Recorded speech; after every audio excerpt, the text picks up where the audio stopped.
नमस्कार, बहुत स्वागत है आपका देश न्यूज़ के खास कार्यक्रम शिक्षा का माफिया तंत्र में। और मैं हूं आपके साथ मनीष कुमार। बेरोजगार युवा नेताओं के हाथ की कठपुतली बनकर अपने भविष्य को दांव पर लगाने को मजबूर है। राजनीतिक दलों ने चुनावों में अपनी नैया को पार लगाने के लिए युवाओं को कई पदों पर मनोनीत किए जाने का सिलसिला शुरू कर रखा है।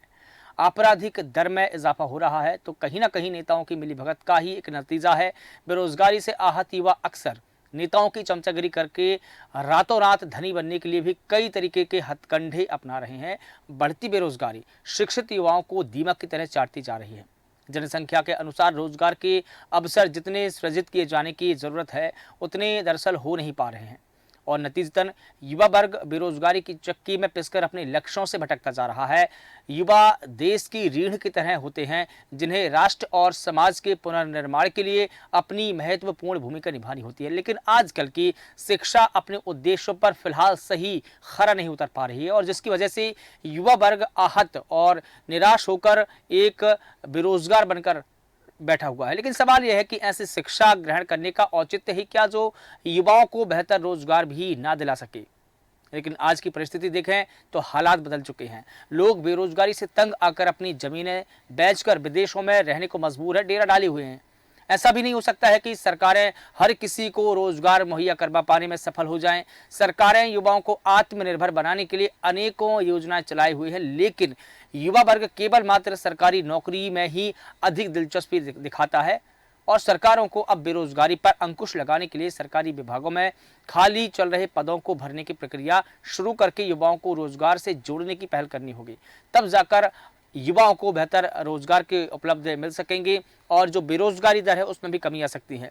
और सबसे पहले हम युवाओं का क्या कहना है इस पूरे मुद्दे पर छात्र सुनील गुर्जर का हम वो बयान सुनवाते हैं कि उनका इस मुद्दे पर क्या कहना है।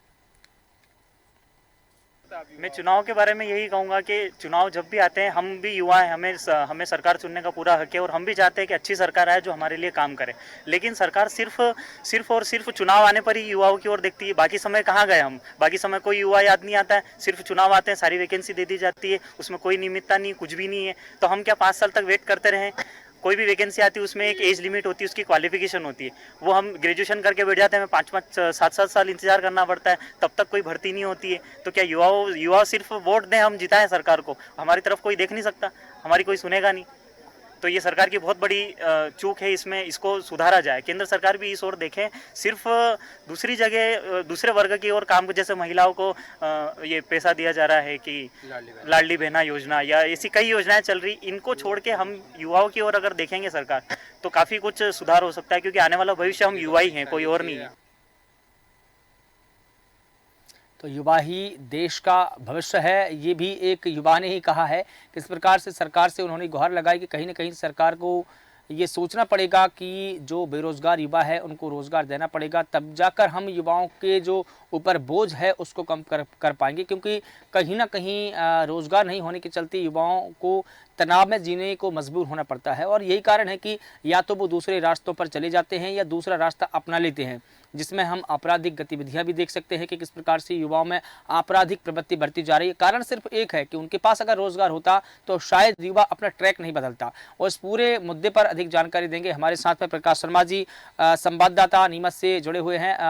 प्रकाश जी, मैं आपसे यही जानना चाह रहा था कि जिस प्रकार से युवाओं का रुझान आप देखने को मिला है, क्या सोचते हैं युवा रोजगार को लेकर और वो सरकार से क्या मांग करते हैं? बिल्कुल, केंद्रीय गवर्नमेंट और मध्य प्रदेश सरकार के अनुरूप युवाओं को रोजगार देना चाहिए। कहीं और युवाओं से कल हमारी बात हुई है कॉलेज ग्राउंड पे। युवाओं ने बताया कि केंद्रीय गवर्नमेंट और राज्य सरकार किसान और महिलाओं के लिए कई योजना निकालती, लेकिन हमारे युवाओं के लिए कोई सुनवाई नहीं होती है। किसानों के लिए और महिलाओं के लिए योजना है, लेकिन युवाओं के बारे में क्योंकि युवा ही अगली पीढ़ी ऐसी है जो आगे चल के भारत देश की तरक्की में मेन स्वरूप अपना कार्य करती है। और युवा अगर बेरोजगार रहे तो कई अनलीगल कार्य करने में जाते हैं। और इनके साथ अभी सुनने में आया था पटवारी जो भर्ती हुई थी उसमें कई धांधलियां हुई थी। युवाओं कहना है कि हम लगातार पढ़ाई करते हैं, मेहनत करते हैं, रात दिन एक करते हो और हम उस नतीजे भी नहीं पहुंच पाते हैं, हमें बड़ा संघर्ष करना पड़ता है। इस तरह युवाओं ने अपनी कई समस्या बताई और युवाओं ने कहा था कि हम बिल्कुल हमारी समस्या को अवगत करवाएं और आगे बढ़ाएं। हमने उनसे बात की और इस समस्या को हमने आज टीवी चैनल के द्वारा हम युवाओं से भी मुलाकात करी है और सुनते हैं उनका क्या कहना है। बिल्कुल ठीक है। एडवोकेट आशीष गौड़ जी भी हमारे साथ में जुड़े हैं। आप बीजेपी के पार्षद हैं, सत्ताधारी दल को बिलोंग कर रहे हैं, लेकिन सवाल यह है सर कि जो युवा वर्ग है वो रोजगार के लिए भटकता हुआ नजर आ रहा है। बढ़ती बेरोजगारी से युवा वर्ग आज त्रस्त है। हमने अभी बयान भी सुना कि उन्होंने सरकार से मांग की है कि हमको रोजगार से जोड़ा जाए ताकि हम अपनी जो मूलभूत आवश्यकताएं हैं, घर परिवार का जो बोझ हम पर है उसको कम कर सकें। कैसे देखते हैं इस बढ़ती बेरोजगारी को सर आप? देखिए, रोजगार की बात जहाँ तक कही जा रही है तो विपक्ष के जो हमें आरोप लगते हैं उनका कहना कि रोजगार नहीं है। तो रोजगार की दृष्टि से हम देखें तो रोजगार का मतलब सिर्फ शासकीय सेवा नहीं होता है। रोजगार का मतलब होता है उद्योग से, व्यापार से, व्यवसाय से या अन्य माध्यम से अपना रोजगार करके उसे आत्मनिर्भर बनाना है। उस दृष्टि से रोजगार बढ़ रहा है। हाँ। जहाँ तक ये हमारे केंद्र सरकार की योजना है, लगातार इस दिशा में काम किए गए हैं। देश में प्रधानमंत्री रोजगार योजना, आत्मनिर्भर भारत योजना, लेकिन देखिए मुद्रा लोन योजना, अनेक योजना चल रही है। 2-3 बातें हैं यहाँ पर, माध्यम से, बिल्कुल 2-3 माध्यम से आशीष जी, जो युवा है जी, 2-3 बातें हैं यहाँ पर। एक तो ये कि आपने कहा कि जिस प्रकार से विपक्ष आरोप लगा रहा है, विपक्ष ने आरोप नहीं लगाए हैं, आरोप युवाओं ने ही कहा है। उन्होंने खुद ये डिमांड की है कि हमको किसी भी तरह की जॉब मिले, वो निजी मिले, शासकीय मिले, लेकिन मिले तो सही, क्योंकि उनके ऊपर जो अपने परिवार का बोझ है, कहीं ना कहीं किसी के माता पिता से काम नहीं बनता है तो कहीं ना कहीं माता पिताओं का बोझ है, किसी के ऊपर भाई बहन का बोझ है, किसी के ऊपर पूरे परिवार का बोझ है। तो उन्होंने आइडेंटिफाई नहीं किया है कि हमको इसी प्रकार की नौकरी चाहिए, सरकारी ही चाहिए, जॉब हो किसी भी प्रकार की हो, एक पैसे की आवक हो ताकि वो अपने घर और परिवार को संभाल सके। सरकार कितनी प्रकार की योजना चला रही, क्या क्या योजना चला रही है, अगर योजना चलाने के बावजूद भी अगर युवाओं को रोजगार नहीं मिल रहा है तो कहीं ना कहीं हमको योजनाओं पर भी ध्यान देना होगा कि उसका इम्प्लीमेंटेशन कैसे हो रहा है। देखिए, केंद्र सरकार ने अनेक योजनाएं रोजगार मूलक योजनाएं युवाओं को के लिए दी है और रोजगार पा भी रहे हैं। आप अगर देखें तो हमारे यहाँ पर अगर मेडिकल कॉलेज आता है तो मेडिकल कॉलेज में वहाँ पर डॉक्टर्स आएंगे, वहाँ का स्टाफ आएगा, वहाँ के तमाम तरह की सुविधा होगी। कंक्रीट वर्क से लेके इंफ्रास्ट्रक्चर जो उसका स्ट्रक्चर तैयार होता है उसमें हजारों युवाओं को रोजगार मिलता है। इसी तरह से हम सड़कों का अगर जाल बिछा है तो उसमें जब सड़कों का विस्तार होता है उस माध्यम से भी अनेक युवा, अनेक वर्ग के लोग उसमें लाभान्वित होते हैं। तो रोजगार का मतलब ये नहीं होता कि शासकीय सेवा में जाकर ही रोजगार मिले। उसमें एक और आप में बिंदु जोड़ना चाहूंगा, क्योंकि अभी सरकार मुद्रा लोन देकर भी अपना रोजगार को इधर प्रेरित कर रही है कि वो अपना स्वयं का उद्यम स्थापित करे और अनेक लोगों को इस माध्यम से जोड़े। उसका लेकिन सर सरकार ये भी तो कर सकती है कि जो राज्य सरकार में जो पद रिक्त पड़े हैं या केंद्र सरकार में जो तमाम विभागों में जो पद रिक्त पड़े हैं उनको भरकर भी युवाओं को रोजगार के अवसर देती, युवाओं को उनसे जोड़ती।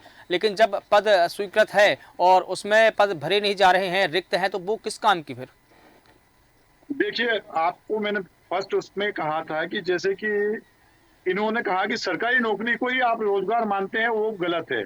रोजगार का बहुत विस्तृत मायना है। स्वयं का रोजगार हो सकता है, उद्यम के माध्यम से रोजगार हो सकता है बिल्कुल। अगर वो अपने खुद का ठेला भी लगा रहे हैं वो भी एक रोजगार ही है। हाँ। अगर वो पकौड़ा तल रहे हैं वो भी रोजगार ही है, जैसा कि आपकी पार्टी के नेता ने भी कहा है। लेकिन सवाल यह है कि जो बैकलॉग के जो पद खाली पड़े हैं वो किस काम के रहेंगे? सरकार में लाखों करोड़ों ऐसे पद है जो खाली पड़े हैं, तो उनको भी तो भरना पड़ेगा। ये भी तो सरकार की जिम्मेदारी है। सरकार ने बीते 3-5 वर्षों में 3 लाख पद अभी भर्ती करे हैं और नए अभी 2 लाख पद और स्वीकृत करे हैं, जिसमें अभी नई वैकेंसी भरे जाना तय है। बिल्कुल ठीक है। केंद्र सरकार हो या राज्य सरकार हो, दोनों लगातार ही इस दिशा में सरकार काम कर रही है। संदीप चिंता कर रही है। ठीक है, संदीप सलोच जी भी जुड़े हमारे साथ में, कांग्रेस का पक्ष रखेंगे। संदीप जी, स्वागत करता हूं आपका।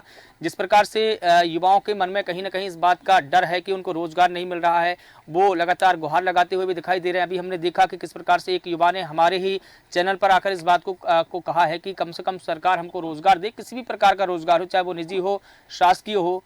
क्या कहेंगे आप? संदीप जी, क्या आप मुझे सुन पा रहे हैं?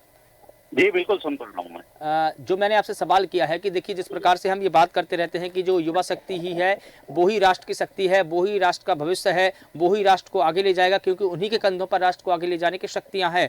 तो उनको रोजगार कब देंगे? जब वो काम ही नहीं करेंगे तो राष्ट्र आगे कैसे बढ़ेगा? जी जी बिल्कुल, ये देश निश्चित रूप से स्वामी विवेकानंद के पद पर चलने वाला देश है। इस देश में निश्चित रूप से युवाओं की जो भागीदारी है वो आजादी के समय से ही तय होती आई है। इस देश में जितना आजादी को दिलाने में युवाओं का महत्वपूर्ण योगदान रहा है, इस देश के निर्माण में युवाओं का उतना ही महत्वपूर्ण योगदान आज भी है। परंतु दुर्भाग्य है कि उस युवाओं को सिवाय धर्म का नशा पिला करके, जिस तरह से उनको बरगला करके और उनको धर्म के अंधत्व में भेजा जा रहा है और वो केवल जातिवाद में उलझा रखा है उनको। आज युवा अपना जहाँ भी रोजगार मांगने की बात करता है उसे देशद्रोही साबित कर देते हैं, या उनको ये समझाने का प्रयास कर दिया जाता है कि बेटा तुम्हारा रोजगार तो केवल पकौड़ा है, चाय बेचना है। आज इनके साथ में जितना सौतेला व्यवहार और दोगला व्यवहार हो रहा है, ये निश्चित रूप से इस देश के युवाओं को सोचना चाहिए। प्रदेश बिल्कुल, लेकिन एक जो आप बात कर रहे हैं संदीप जी की धर्म का नशा पिलाया जा रहा है, ये कहीं ना कहीं ये आपका विवादित बयान नहीं है कि धर्म का नशा क्या होता है? किसको धर्म का नहीं, किसी ने ये थोड़ी कहा कि आप आकर के इस धर्म का प्रचार करिए, उस धर्म का प्रचार करिए। स्वतंत्र है, कोई भी किसी भी धर्म का प्रचार कर सकता है, कोई किसी भी धर्म को स्वीकार कर सकता है, किसी भी धर्म को मान सकता है, ये उनकी आजादी है। लेकिन जातिवाद का और धर्म का बीच किसने बोया? जातिवाद और धर्म की हम यहाँ पर बात न करें। देखिए आशीष जी, धर्म और जाति की बात हमको नहीं करना है। आशीष जी, धर्म और जाति की बात हमको नहीं करना है। मैं संदीप जी को इसलिए टोक रहा हूँ कि वो धर्म और जाति की बात न करें। हम यहाँ पर युवाओं के भविष्य की बात कर रहे हैं, क्योंकि युवा जो है देश का भविष्य है और वो कल को गढ़ने वाले युवा हैं। कल अगर उनको आज रोजगार नहीं मिलेगा तो वो कल बेहतर कैसे बनाएंगे? सवाल ये है, किसी धर्म या जाति का नहीं है। CMII की रिपोर्ट ने आज की तारीख में जो बेरोजगारी दर बताई है वो 12% की बताई है। जनवरी में और फरवरी से लगातार बेरोजगारी दर बढ़ रही है। भारतीय जनता पार्टी से जब रोजगार की बात करते हैं तो वो मंदिर की बात हमें बताते हैं। हमारा यही तो कहना है कि हम हमें पेट की बात करते हैं और आप हमें बात तो आप लोग ला रहे हो, जाति की बात आप लोग ला रहे हो और आप बातें कर रहे हो। हमारी प्रदेश की जो सरकार है हमने राम मंदिर बना दिया। जब ठेला व्यवसायी की चिंता करती है, उनको 10,000 का लोन देती है, उनका रोजगार बढ़ाने के लिए काम करती है। एक करके अगर अपना पक्ष रखेंगे धर्म के आधार पर आशीष जी, संदीप जी, अगर हम एक एक करके अपनी बात रखेंगे तो मुझे लगता है कि दर्शकों को बात भी समझ में आएगी और उनको ये भी पता चलेगा कि हम किन मुद्दों पर बात कर रहे हैं। क्योंकि दर्शक इससे तो बिल्कुल बिचक जाएंगे, पता ही नहीं चलेगा उनको किस मुद्दे पर बात चल रही है। मुझे लगता है कि हमको एक एक करके बात रखनी चाहिए। ये प्रश्न है मेरा, आशीष जी से ये प्रश्न है कि जो पढ़े लिखे युवा हैं उन्हें रोजगार नहीं है, और जो पढ़ लिख रहे हैं उन्हें पिछले कितने वर्षों से स्कॉलरशिप नहीं मिल रही है। आप मुझे इस बात का जवाब दें। जो लड़के PhD कर रहे हैं, जो नौजवान अपना भविष्य तलाश रहे हैं शिक्षा के क्षेत्र में भी, तो उनको छात्रवृत्ति स्कॉलरशिप तो कुछ मिल नहीं रही है। तो आखिर क्या कारण है कि भारतीय जनता पार्टी की सरकार उनको स्कॉलरशिप नहीं देना चाहती? ठीक है संदीप जी, सुनील गुर्जर जी भी हमारे साथ में जुड़े हैं, छात्र के कॉलेज हैं, उनको लेकर उनका क्या मत है रोजगार को लेकर कि उनको क्या रोजगार दिया जा रहा है, नहीं दिया जा रहा है, कितने अवसर उनको प्राप्त हुए हैं, कितने नहीं हुए हैं? सुनील जी, स्वागत करता हूं आपका, क्या कहेंगे आप? कहना चाहता हूं कि ये कहते हैं कि सिर्फ गवर्नमेंट जॉब ही नहीं है, लेकिन सपना लेके चलता है कि उसे कहाँ जाना है, आगे जाना है क्या, तो क्या वो उसका सपना तोड़ दे कि मुझे गवर्नमेंट में इस पद पे जाना है, इस पद पे जाना है? बिल्कुल, वो अपना सपना लेके चल रहा है तो कम से कम वैकेंसी उसको नियमितता लाए कि हाँ तब होगी। सिर्फ आने पे कुछ वैकेंसी जाने के रिजल्ट कुछ एग्जामों के जाते हैं, एग्जामों को होल्ड पे रख दिया जाता है। उनके रिजल्ट समय पे नहीं आते, हम वेट करते हैं उन्हीं रिजल्ट्स का। जैसे मध्य प्रदेश की ही एग्जाम के लिए हम देखें, पुलिस की एग्जाम ली थी अगस्त में, मई हो चुका है, अभी तक उसकी फिजिकल की कोई डेट नहीं आई है। मध्य प्रदेश SI की वैकेंसी 2017 में आई थी, जो कि 2024 हो चुका है, अब तक कोई वैकेंसी नहीं आई है MP SI को। बिल्कुल ठीक है, लेकिन करते रहे इन चीजों का। हम सिर्फ ये नहीं कह रहे हैं कि हमें गवर्नमेंट एग्जाम ही क्रैक करना है, हमारे पास कुछ और भी अच्छे ऑप्शन होना चाहिए ना सर। लेकिन जिस प्रकार से आशीष पांडे जी कह रहे हैं कि सपना लेके चल रहे, तो सुनील जी, जो सरकार योजना चला रही है, क्या आप उन योजनाओं से इत्तेफाक रखते हैं? रखते हैं तो क्यों और नहीं रखते तो क्यों? क्योंकि ये दावा किया जा रहा है कि सरकार ने रेहड़ी ठेला वालों के लिए योजना चलाई, छात्रों को योजना चलाई और योजनाओं के माध्यम से उनको योजनाओं के माध्यम से रोजगार से जोड़ने की कोशिश की। क्या आप इससे सहमत हैं, सरकार की जो योजना चल रही है उनसे? जी, सहमत हूँ सर, लेकिन मैंने बताया सर कि युवा एक सपना लेके चलता है कि मुझे जैसे वर्दी पहनना है, मुझे पुलिस में जाना है, कोई भी एक सपना पहले उस टारगेट को लेके चलेगा। अगर वो अचीव नहीं होता है तो वो बी प्लान अपनाएगा उस बी प्लान को। तो कुल मिलाकर जो स्वरोजगार की बात है वो युवाओं का बी प्लान रहता है, लेकिन ए प्लान में हमेशा उनकी वही बात रहती है कि हमने एक सपना है पुलिस बनने का, आर्मी मैन बनने का, डॉक्टर बनने का या तमाम प्रकार के अधिकारी बनने का, सिविल सर्विस में जाने का, वो अपना सपना ही रह जाता है। जी सर, बिल्कुल ठीक है। आशीष पांडे जी, मैं लौटकर आपके पास ही जवाब के लिए आ रहा हूं, क्योंकि जिस प्रकार से आप ही ने कहा इस बात को कि सिर्फ सरकारी नौकरी नहीं होती है, अन्य प्रकार के रोजगार भी रोजगार होते हैं। तो सुनील जी ने जो सवाल खड़े किए हैं वो वाकई सही है, क्योंकि हमारे बच्चे, आपके बच्चे, हम और आपने भी सपने देखे होंगे। मैंने भी सपना देखा था कि मैं सिविल सर्विस में जाऊंगा या कलेक्टर बनूंगा, डिप्टी कलेक्टर बनूंगा, तहसीलदार बनूंगा, नायब तहसीलदार बनूंगा, इंस्पेक्टर बनूंगा, डीएसपी बनूंगा। ये सारे प्रकार के सपने हमने देखे। तो क्या ये सपने युवा ना देखें? देखिए, युवाओं को सपना देखना चाहिए और उसके दिशा में काम भी करना चाहिए। देखिए, देश में पद कम होते हैं और उसके ऊपर लाखों की वैकेंसी ओपन होती है, जो योग्य होता है उसके आधार पे वहां पर वो व्यक्ति पद और प्रतिष्ठा पाता है। और जो व्यक्ति अगर व्यवसाय करना चाहता है तो हमारी जो सरकार है वो उस व्यवसाय की दिशा में मुद्रा लोन हो या अन्य तरह की कोई सुविधा हो तो उनको देकर उनको युवाओं को आत्मनिर्भर बनाने का काम कर रही है। इसमें हमारे मित्र ने बात करी कि लोगों को वो भत्ता नहीं मिल रहा। अभी मैं बता दूं, मुख्यमंत्री युवा इंटर्नशिप योजना हमारे माननीय शिवराज सिंह चौहान साहब ने लागू की थी 2023 में। उसमें कई लोगों को उसका लाभांश मिल रहा है। लगातार इस दिशा में केंद्र और राज्य सरकार काम कर रही है। बिल्कुल ठीक है। संदीप सलोच जी, आपकी टिप्पणी चाहूंगा। संदीप जी, आप सुन पा रहे हैं? उनको केवल संदीप जी, क्या आप सुन पा रहे हैं मुझे? जी बिल्कुल सुन पा रहा हूँ। संदीप जी, आप क्या कहेंगे, क्योंकि सियासी दलों के जो मैनिफेस्टो की बात करें या उनके सियासी दलों के जो राजनीतिक मंचों से दिए गए भाषणों की बात करें, जो वो वादे जनता से करते हैं और युवाओं से करते हैं, हमेशा वो मुद्दे, वो वादे हवा ही क्यों साबित हो जाते हैं? उन पर इम्प्लीमेंटेशन क्यों नहीं होता है?